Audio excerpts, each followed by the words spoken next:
I remember the silence first, the kind that hums in your ears because it's too complete. My parents' car wasn't in the driveway. Their luggage wasn't by the door. Just the golden retriever, Max, sitting by the window, tail still, eyes watching me as if he already knew. I called out, but only my echo answered back. Then my phone rang. Mom's voice, cheerful. "Sweetheart, we're off on the cruise. Take care of Max for us." Behind her, laughter, light, sharp, familiar. My sister's voice. "Don't worry, we'll bring you back a special gift." The line went dead before I could speak. That was the moment everything shifted. We'd planned that family trip for months, a reunion, our first one since Dad's retirement, since Mom's surgery, since my sister moved back home. They told me to be there early, to help pack, so I came, early, ready. But apparently, they'd been ready too, to leave me behind. At first I thought it was a mistake. I even smiled at the absurdity. But when I checked the fridge, empty. The guest room, stripped. The tickets on the counter, 3 names. Mine, missing. Not forgotten, erased. That's when I understood this wasn't an accident. It was a message.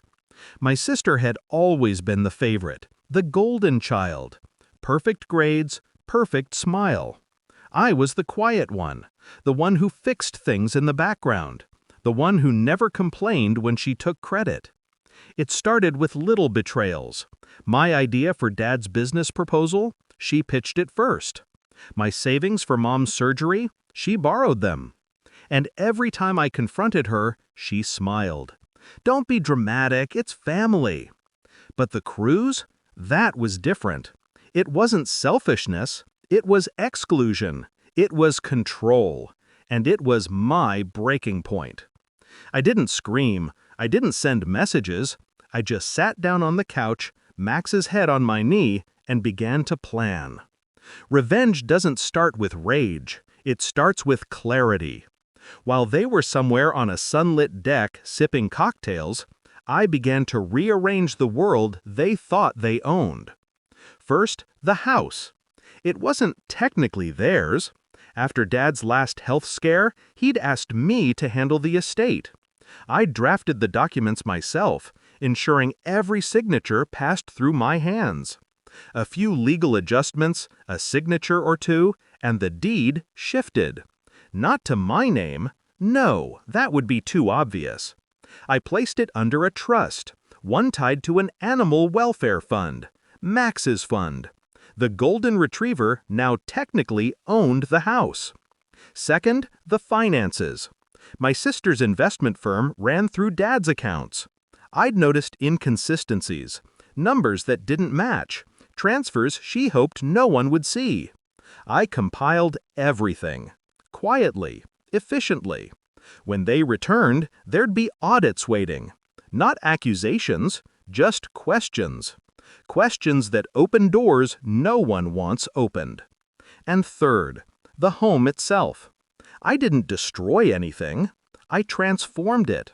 Removed every picture that had my face missing. Every framed award of hers.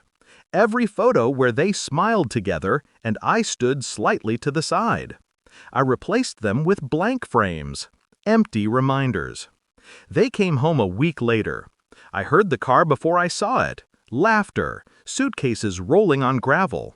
Then the key turned in the lock. "Hello," Mom called, cheerful as ever. "We're back." Max barked once, low, uncertain. Then silence. "Where's all our stuff?" my sister asked.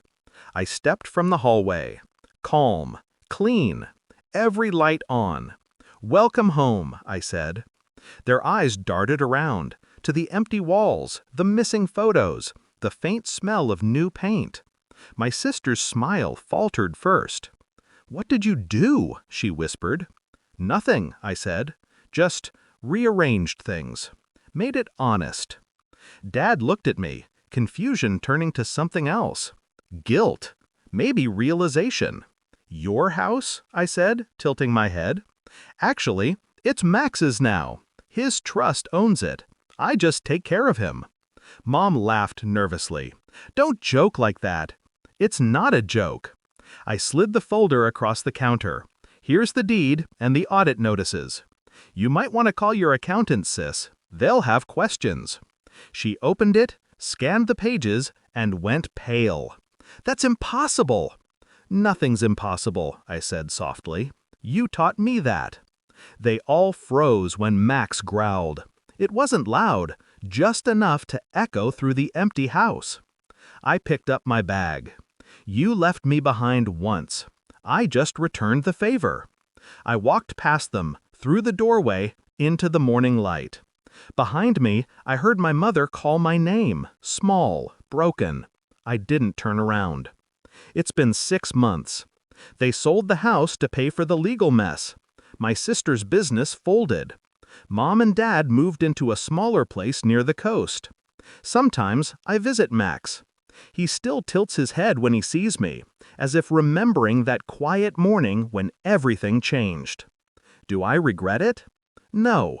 Betrayal doesn't deserve forgiveness. It deserves precision. And I gave them exactly that. Their special gift. The truth. Wrapped in silence.